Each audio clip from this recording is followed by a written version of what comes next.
જન્મ થયેલો ત્યારથી ચમત્કારી પુરુષ હતો. એ ક્યારે કાં પ્રગટ થાય અને ક્યારે કોણના કયા રૂપમાં દર્શન આપી દે.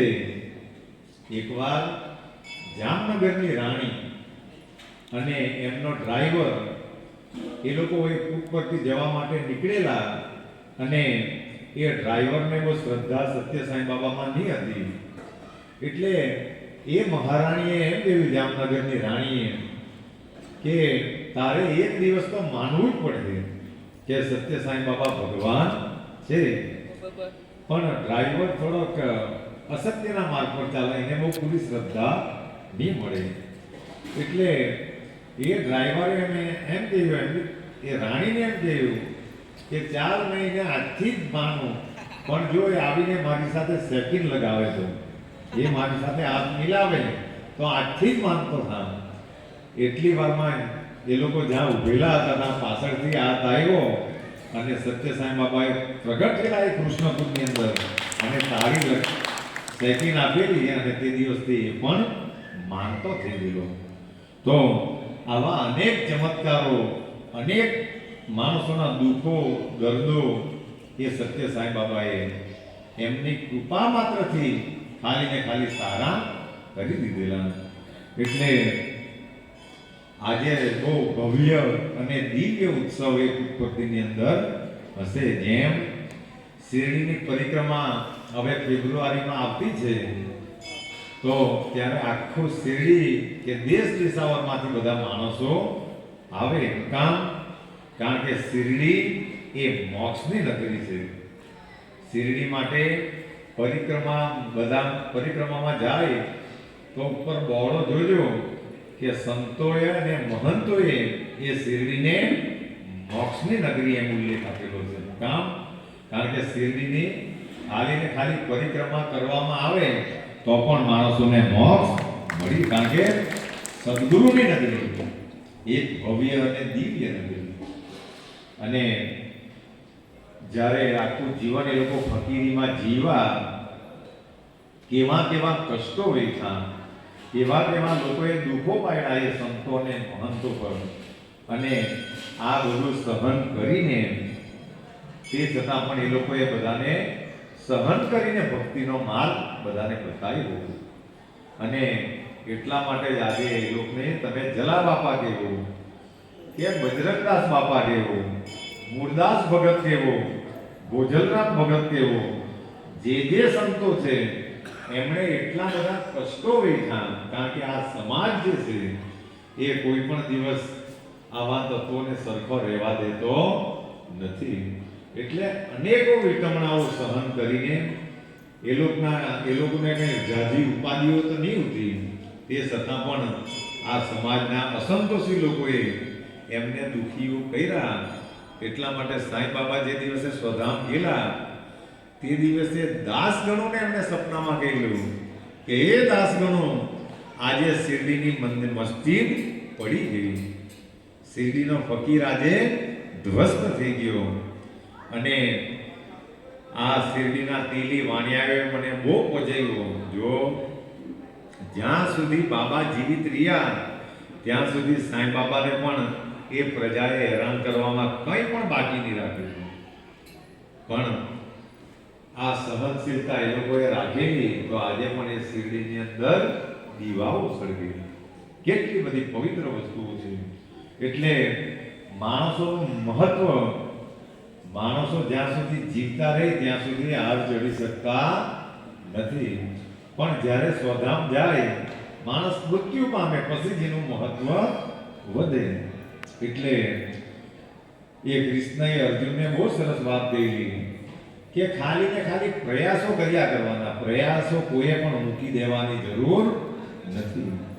તો એક આ તો દ્રષ્ટાંત કથન છે. એક ગામની અંદર એ પાત્રની અંદર, એ દૂધના પાત્રની અંદર 2 દેડકા પડી ગયા. એ બંને દેડકાઓ એ પાત્રની અંદર પડ્યા, નીકળવાના બહુ પ્રયાસ કર્યા, પણ એ દેડકા નીકળી નહીં શક્યા. ગમે એટલા એ લોકોએ તરવાની કોશિશ કરી, પણ એ પાત્ર એ ટાઈપનું હતું કે એમાંથી નીકળી નહીં શક્યા.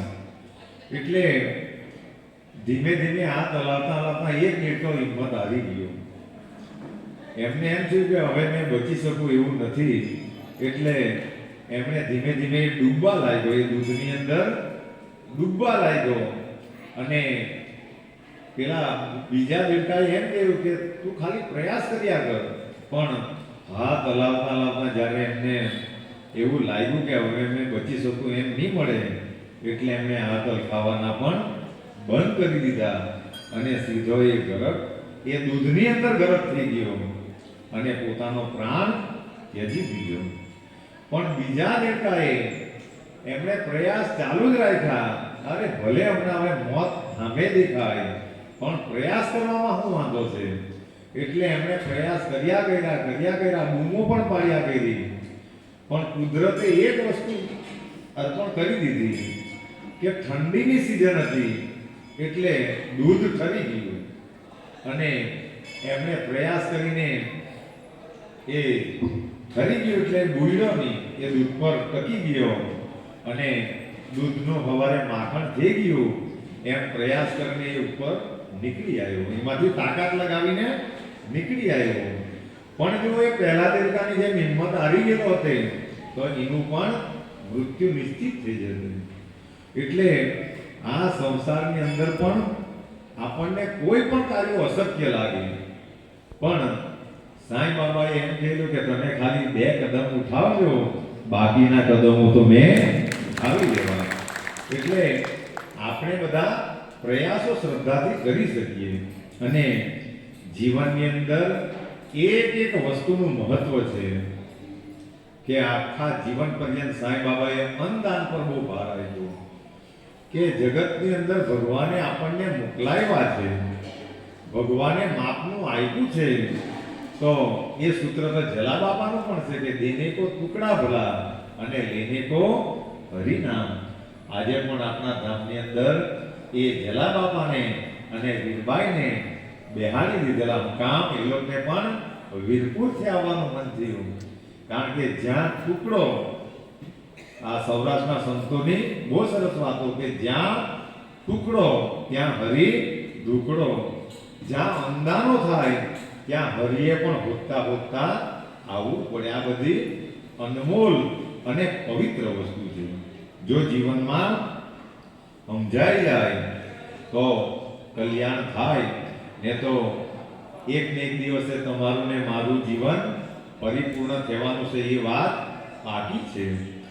બીજું વિશેષમાં કે એક ભાઈએ સાંઈ બાબા સામે વાત કરી દીધી કે રક્તદાન ચાલુ છે. રક્તદાન કેમ ચાલુ છે? અને એમણે તો એ ખાલી એક પ્રસ્તાવને મૂક્યો, પણ એમાં તો કદાચ એ માન્યતા એમને કરી દીધો.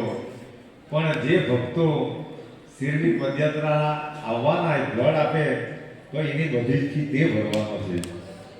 એમની 1900 રૂપિયાની ફી એ પારડીના ભાઈ ભરવાના છે. તો જેને એમ તો કોઈને નહીં ભરાય તેની પણ આપણો પંચાયત સાંઈધામ પદયાત્રા તો લઈ જ જતું છે. પૈસાનું પ્રાધાન્ય કોઈ પણ દિવસ પંચાયત સાંઈધામે નહીં આવ્યું છે.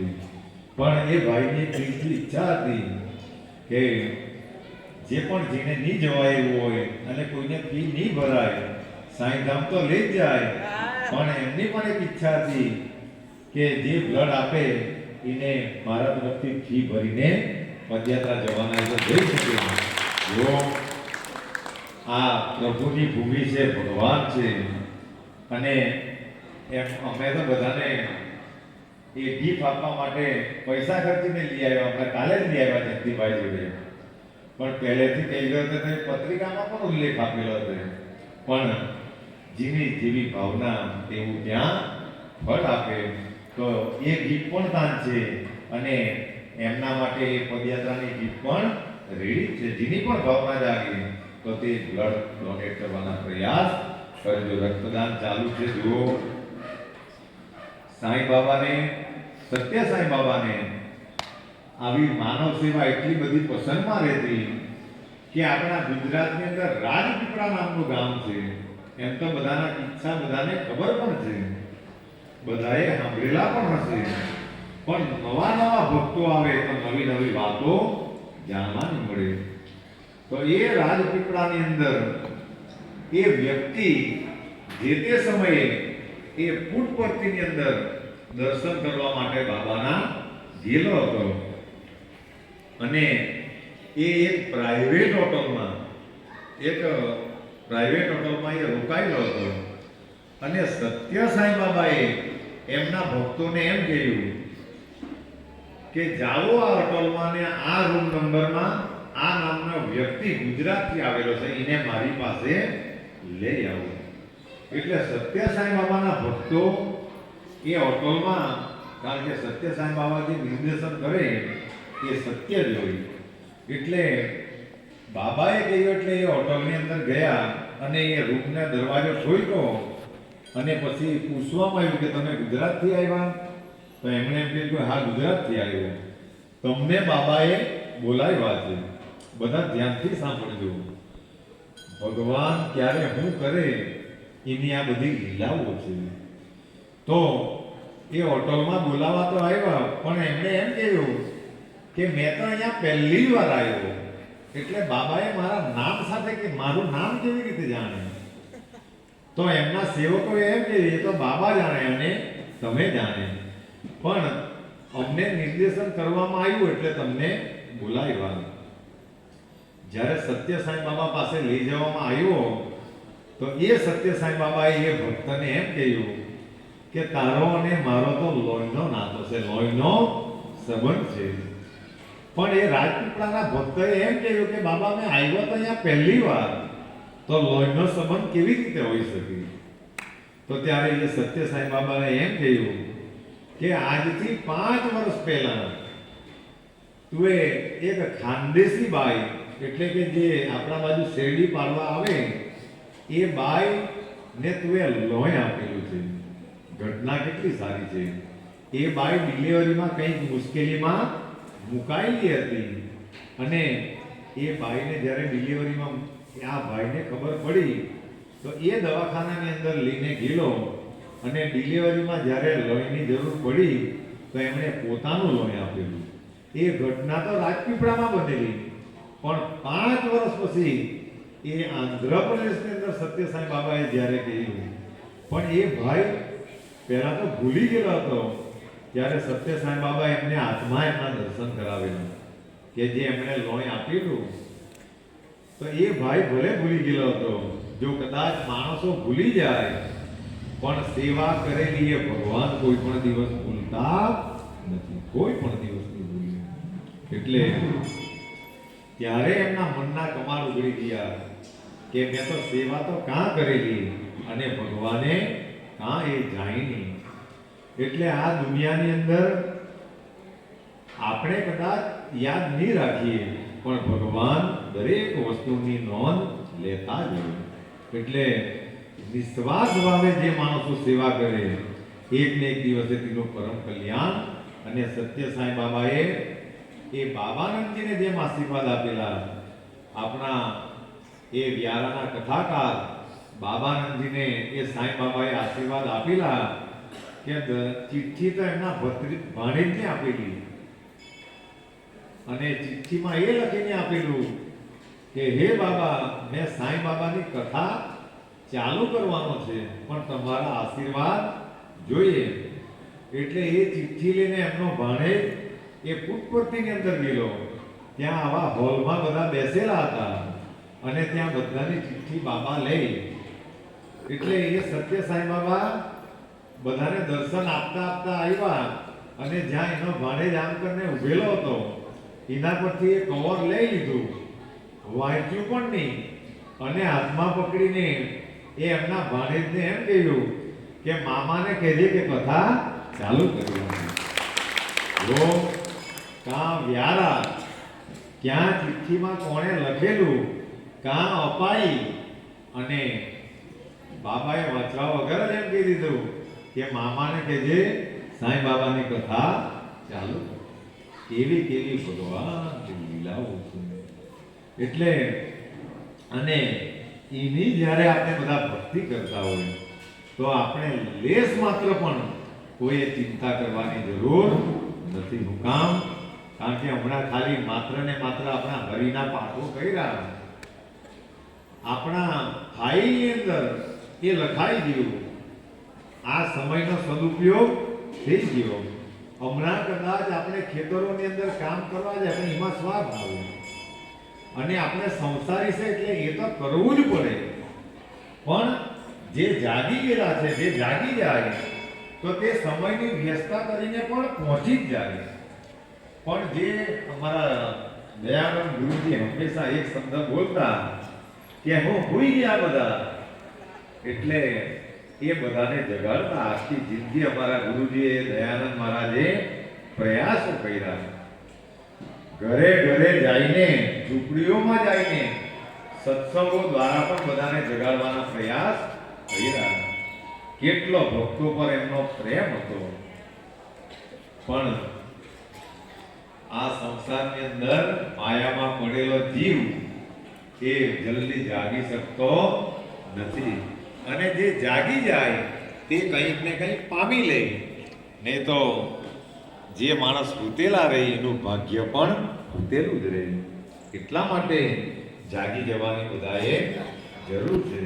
નહીં તો મારું ને તમારું